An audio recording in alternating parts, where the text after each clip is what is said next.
State Department from across our government, both here, online, in Washington, around the world. On my first day in this job, I committed to build a State Department that is ready to meet the tests of the 21st century and to deliver on the global issues that matter most to the lives and livelihoods of our fellow citizens. Since then, we have taken a number of significant steps to modernize the department so that we can better tackle the climate crisis, cybersecurity, digital policy, critical and emerging technologies. And that's why, as another critical part of our modernization agenda, we're here together today to launch the Bureau of Global Health Security and Diplomacy. We all know from the COVID-19 pandemic what a profound threat a public health emergency poses to every aspect of our lives. It took the lives of billions of people, upended those of hundreds of millions more, devastated communities and economies around the world. Indeed, the last few years have made evident that a pandemic is not only a health crisis, it's a security crisis, it's an economic crisis, it's a humanitarian crisis. We have an imperative to do everything that we can to prevent another pandemic. And when the next health threat emerges, and it's not a question of when, or it's not a question of if, excuse me, it's a question of when, we have to be ready. And the world at large has to be ready. That is a central mission of the new Bureau, to leverage the full power and purpose of American diplomacy, to bring the world together, to prevent, and if that doesn't work, to prepare for and respond to the next health disaster. We're setting up a new Bureau to focus fully on the need to drive both internal and international coordination and accelerate the State Department's ongoing efforts to strengthen global health security so that the world can respond with immediacy and intention when the next health crisis emerges. And that's where diplomacy comes in. Today's launch reflects the vision and the hard work of so many people in this room and a lot of people outside of it. And just to name a few of them. First, congressional leaders on both sides of the aisle, longtime champions of our health diplomacy, especially Chairman Menendez, Ranking Member Risch, Senators Coons and Graham, Chairman McFaul, Chairman Diaz-Balart, Ranking Member Meeks, Ranking Member Lee. We are grateful for their engagement, for their leadership, for their partnership on this. Here in the department, Deputy Secretary of State Verma, former deputies, Wendy Sherman, Brian McKeon, so many from across the department who, as a team, guided the creation of this Bureau from idea to implementation. And I've got to say, by Washington standards, we were just talking about this, warp speed. Secretary Becerra, Administrator Power, two great friends and colleagues, the invaluable work of the Department of Health and Human Services and USAID to promote the health and well-being of Americans and of people around the world, and a close partnership throughout with the State Department. We couldn't be more grateful for that and for your presence here today. This Bureau, while new, builds on decades of leadership on global health by the State Department. We've worked alongside our colleagues from USAID, from HHS, from the CDC, and through our embassies and consulates to protect people against and to work to eradicate diseases like malaria, tuberculosis, cholera. Those efforts over the years have literally saved millions of lives.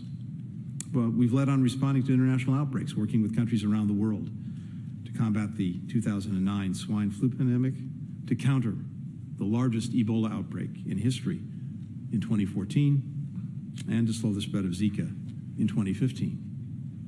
And last year, we mobilized a global coalition of 32 countries, the European Union, the African Union, the World Health Organization, along with civil society and the private sector, to help lead the world out of the acute phase of the COVID-19 pandemic.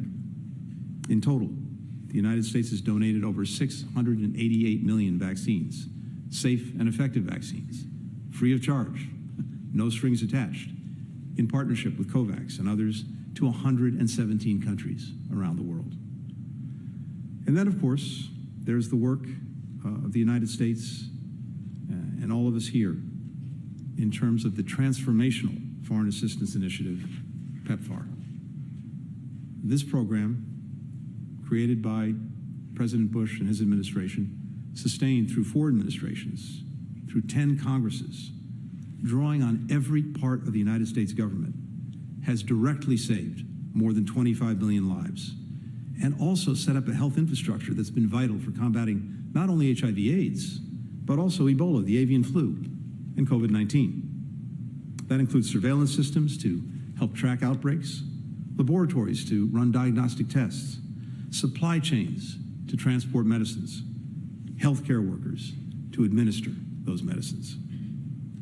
We're focused on reaching the United Nations goal of ending the HIV/AIDS pandemic by the year 2030.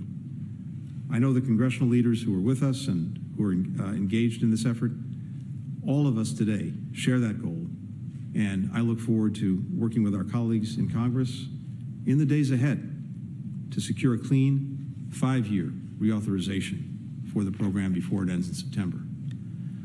With PEPFAR continuing its work as part of this Bureau, we will be very well positioned to apply its many lessons, as well as those learned from countering other infectious diseases over the years, to deliver on our other global health priorities. Our investment in global health has shown the good that the United States can do globally while safeguarding the well-being of our own people. It embodies the very best of American innovation, scientific excellence, capacity to work in partnership with other nations in service of shared goals. This Bureau is especially well poised to succeed because we happen to have one of the brightest, most experienced minds in global public health leading the way. Ambassador Kingson has 3 decades of experience countering HIV/AIDS in the lab at the U.S. Centers for Disease Control and Prevention, at the Africa CDC, and over the past year here at the State Department. He's devoted a lifetime to strengthening global health security.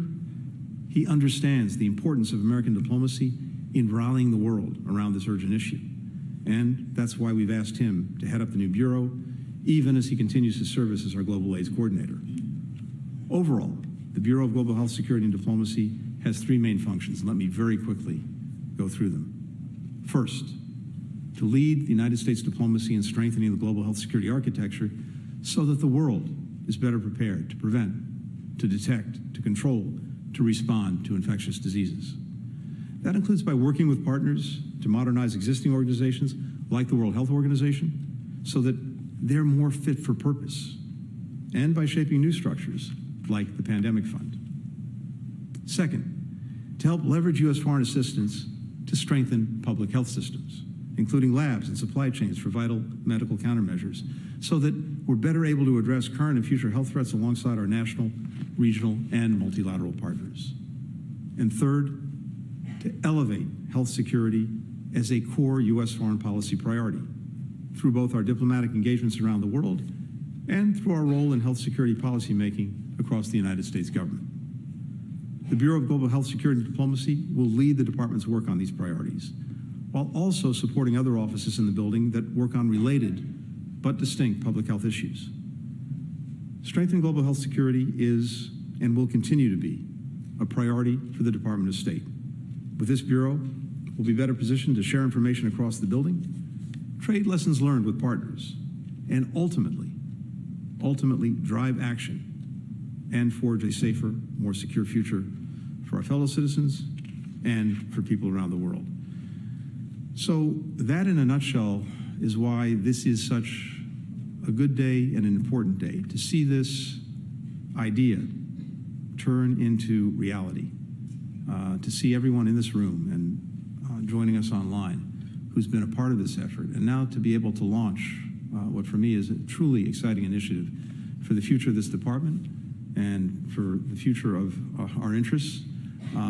That makes it a good day. And I really want to thank all of you for your partnership that brought us to this day, but also for the partnership that's going to be so necessary in the days ahead to make this work, to make this a reality that actually has an impact.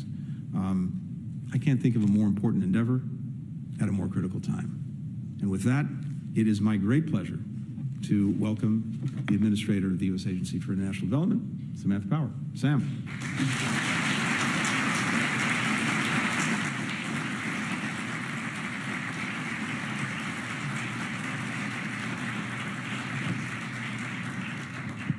Thank you so much, Secretary Blinken. It is so great to be here on such a historic day for the department and for the United States.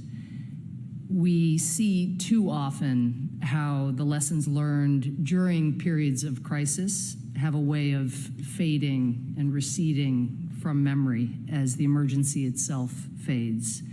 But your leadership, Mr. Secretary, is helping us harness those lessons to make us all safer. You are institutionalizing the lessons of one of the great tragedies of modern history. And of course, I want to thank Ambassador Kingson. There could not be a better person to head up this new bureau. Thanks in part to your steadfast leadership, PEPFAR not only remains perhaps the single greatest public health achievement in history, as the Secretary said, having saved an astonishing 25 million lives, but it has also offered the world a truly vivid testament to America's compassion and America's capacity for innovation and impact. This country's ability to work with partners around the world to do hard things, to achieve big results. That is something PEPFAR has shown, and your whole career, Doctor, has been in service of doing big and hard things for communities around the world. Today, we urgently need to continue this U.S. leadership to meet profound and growing global health security challenges. Here's a sobering statistic. Research shows that as risk factors from climate change, conflict, and globalization increase the probability of pathogens emerging and spreading, the odds of living through a pandemic of similar severity to COVID during our lifetimes are nearly 40%. 40%. If, that is, we do not work with our partners across the world to strengthen our collective efforts to prevent, detect, and respond to emerging threats. These efforts are going to require diplomacy on a massive scale. To give a sense of the need here, the WHO and the World Bank estimate that the annual funding gap in pandemic preparedness is $10 billion annually. This new bureau is going to play an absolutely vital role in coordinating with our partners to summon the global cooperation and the resource investments needed to keep us all safe. The good news is we have seen how well investments in global health security in fact do work. Take the recent developments in the Democratic Republic of Congo. In 2018, Ebola hit the eastern part of the DRC, circulating for at least 4 months before it was detected. A reported 2,287 people died. That number was likely much higher. But then, starting in 2019, the DRC worked on strengthening its outbreak response capabilities, an effort we at USAID were thrilled to be able to support alongside the State Department and the CDC. The CDC brought its world-renowned expertise on epidemiology and diagnostics. State led the diplomatic work, negotiating at the highest levels of the Congolese government, as well as providing the security and the tech resources that all the teams needed to be able to operate on the ground. USAID worked directly with communities to build trust, and we helped improve lab testing, surveillance, and reporting, and with the CDC, distributed a life-saving new Ebola vaccine. Together, we partnered with community health workers to help them recognize disease warning signs and respond safely when new threats emerged. Last year, Ebola hit the eastern DRC again. But this time, it didn't take 4 months to detect the virus. It took 48 hours. Instead of thousands of casualties, there were 5. This new bureau is going to help draw in partners around the world as we work together toward our collective security and well-being, and help continue America's legacy of global health leadership when the world needs it most. Thank you so much. And now, let me turn it over to another extraordinary leader in the movement for Healthier Communities, Secretary Becerra.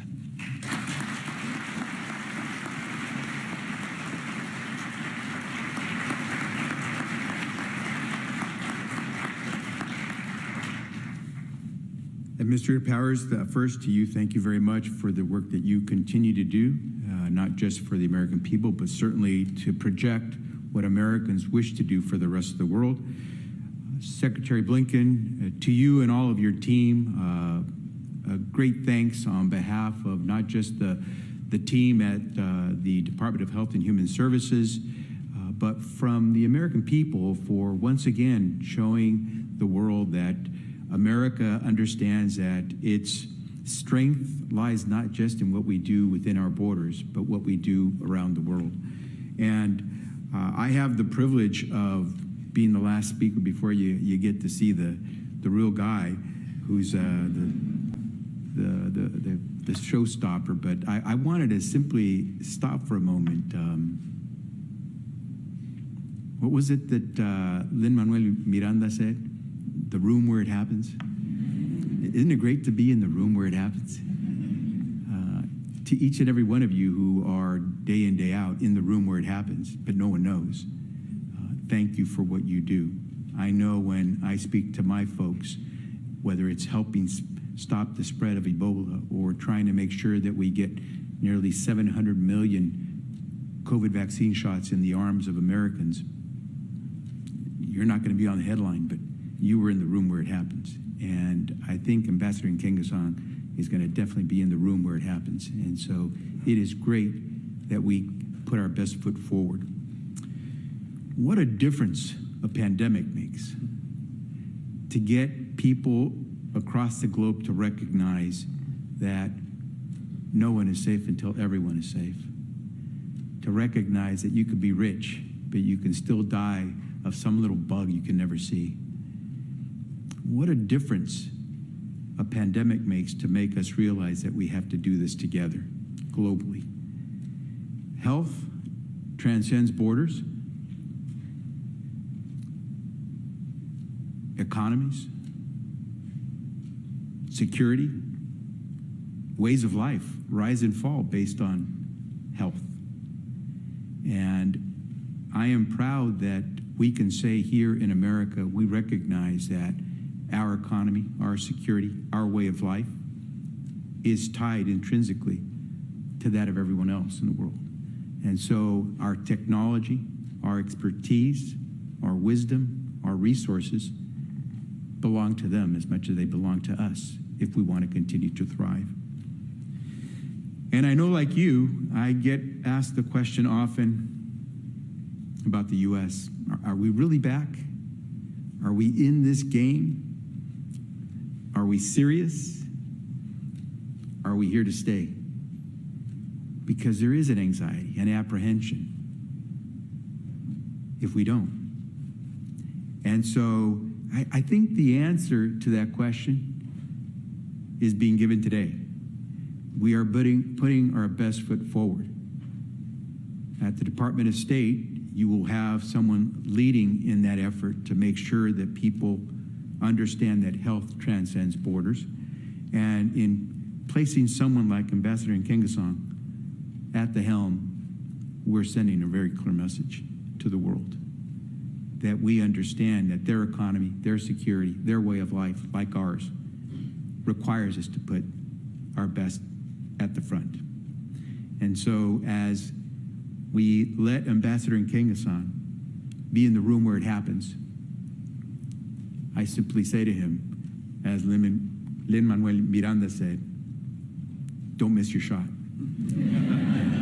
And so with that, I introduce to you your next leader at the Department of State on issues of healthcare and a great partner for us at HHS and throughout the globe, Ambassador John Kingson.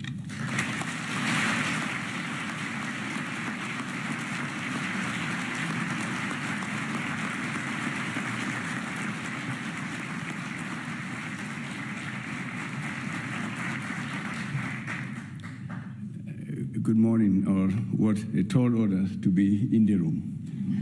Thank you. I would like to start by thanking Secretary Blinken for giving me truly the privilege and honor to lead this new bureau, the Bureau of Global Health Security and Diplomacy.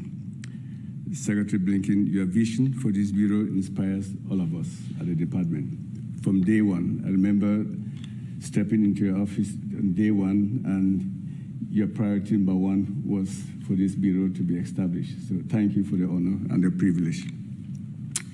Let me also thank Secretary Becerra for your kind words, Ambassador Powell for your kind words and support and friendship over the years, for being here today to highlight the interagency collaboration that will ultimately make this bureau a success.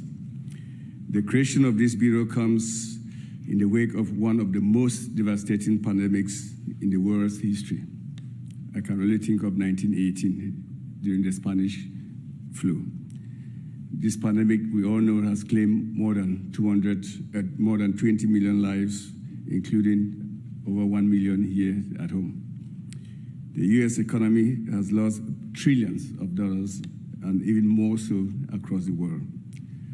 As Secretary Blinken noted, COVID-19 highlighted the imperatives for a coordinated USG response to stop health security threats. We've learned many lessons about pandemics through the 20 years we've worked closely as part of PEPFAR. And PEPFAR has been, without doubt, the US government's most successful global health program, saving, as others have said, 25 million lives. This was only possible through the whole of government approach. That's a big lesson we've all learned from PEPFAR. Therefore, launching this bureau comes as a critical point because, as others have said, we recognize that the frequency of the health threats are increasing because of the greater connectivity, globalization, climate change, population growth, food insecurity, and many others. So the lessons we've learned from the HIV pandemic, especially through PEPFAR, will apply dearly as we set up this bureau. HIV/AIDS remains a persistent threat, both at home and abroad. About 40 million people have died since the HIV/AIDS pandemic was first recognized in 1981, 40 million. And the UNAIDS just a few weeks ago released new data showing that last year alone, 1.2 million new cases of HIV infections occurred globally, and about 600,000 deaths from that deadly disease. Antimicrobial resistance continues to kill millions of people, and if nothing is done, by the year 2050, about 10 million deaths will occur annually, comparable to deaths resulting from cancer. Saving lives and preventing the spread of disease require the concept of 4 C's. We must cooperate, coordinate, collaborate, and communicate at global level, regional level, and at national level. The Bureau of Global Health Security and Diplomacy is ready to bring the full force of the US diplomacy and the Department of States to fill this role. That is, to advance the concept of the 4 C's. Secretary Blinken outlined in the mission of what this Bureau will do, so I will not repeat that, but rather I will highlight some priority areas that will advance the Bureau's mission in the near term in accordance with the mission statement. So first, we will help to ensure that the COVID-19 response efforts are sustainably integrated into the routine health security structures that we are jointly, all of us, trying to advance. Second, we will help support the strengthening of capacities at both national and regional levels for outbreak response and to foster the development of the whole of government health security action plans. Thirdly, we will work with multilateral and regional partners to strengthen the global health security architecture to ensure greater capacity, coordination, and accountability. This includes our leadership role in Pandemic Fund, work to amend the international health regulations with others, and successfully negotiating the Pandemic Accord.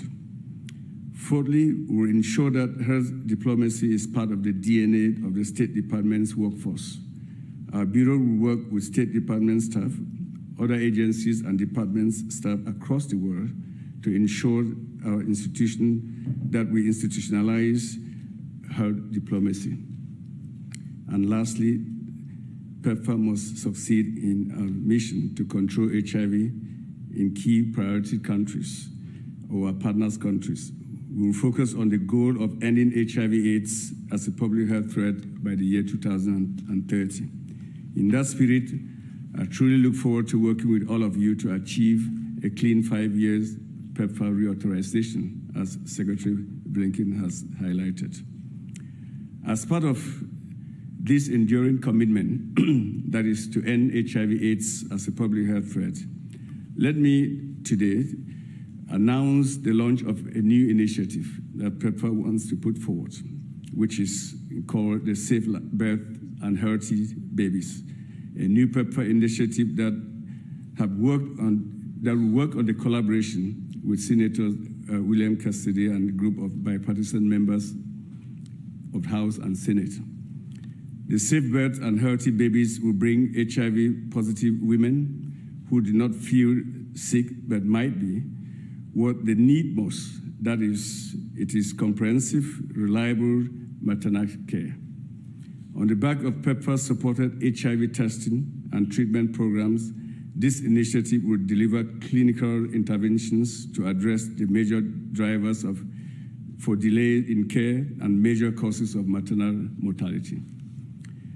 With Safe Births and Healthy Babies, we can expect a day when the vertical transmission of HIV for mothers to babies will be eliminated, and the 130,000 children who are born of HIV every year will be healthy. The Bureau will ensure PEPFAR's work is elevated and coordinated even more closely with broader health security priorities, while continuing to retain our laser focus on the core PEPFAR functions. I look forward to working with all of you to strengthen global health security and advance the fight against HIV/AIDS.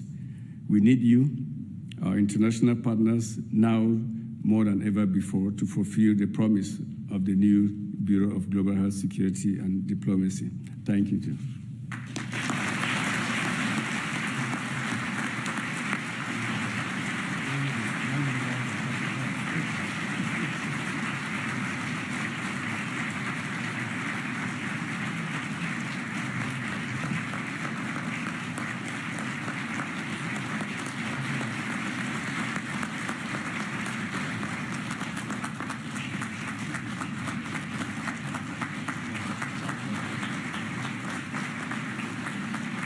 Ladies